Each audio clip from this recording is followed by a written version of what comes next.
So I knew when I did the reaction to Jason Aldean's video for his new song, Try That in a Small Town, I knew it was going to rattle people, and I knew it was going to ruffle a lot of feathers because I called it racist. And I knew what the comments were going to be before I ever looked at them. I knew there was going to be people jump in my comment section to say, you just call everything racist. You liberals love to call everything racist. If you disagree with it, it's racist. No, it's got nothing to do with whether I agree with it or not. It's the fact that it's straight up racism 101. This video was shot in front of a courthouse where a black man was lynched in 1927. It was shot in front of a courthouse where a race riot occurred in 1946, and he hung the American flag from the same spot where the black man was lynched. And you don't see the problem with that? When he's talking to protesters who was protesting their living conditions. You can jump in the comments all day and talk about the riots and how things got out of hand and how businesses got burned and looted. That's irrelevant here. The problem is, he's talking to people who were sick and tired of being treated a certain way and were protesting their living conditions. And he's telling them, if you do that in my hometown, me and my good old boys who's raised up right is going to come after you.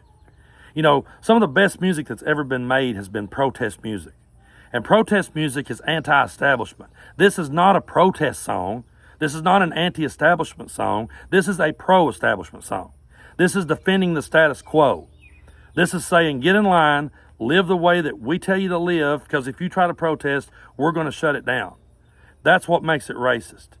He could have showed clips from January 6th. That was a riot. He didn't do that.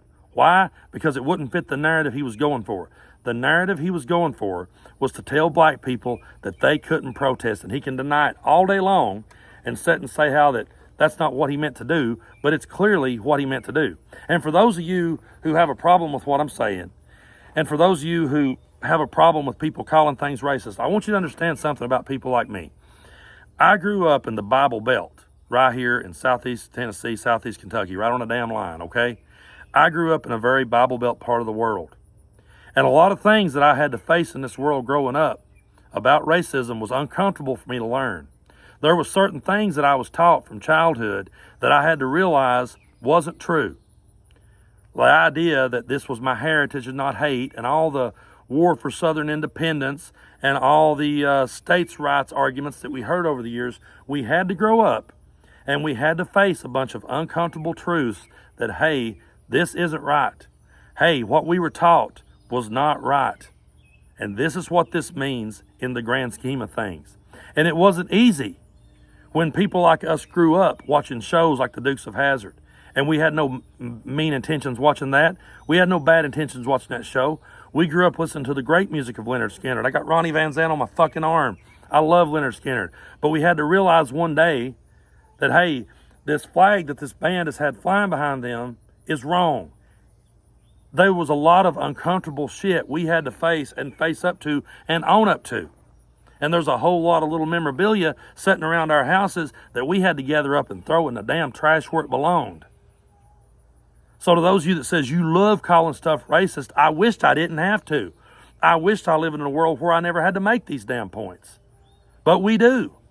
We have to continue to make these points because people wants to get all knee-jerk and continue to defend this piece of shit racist song. And that's exactly what it was.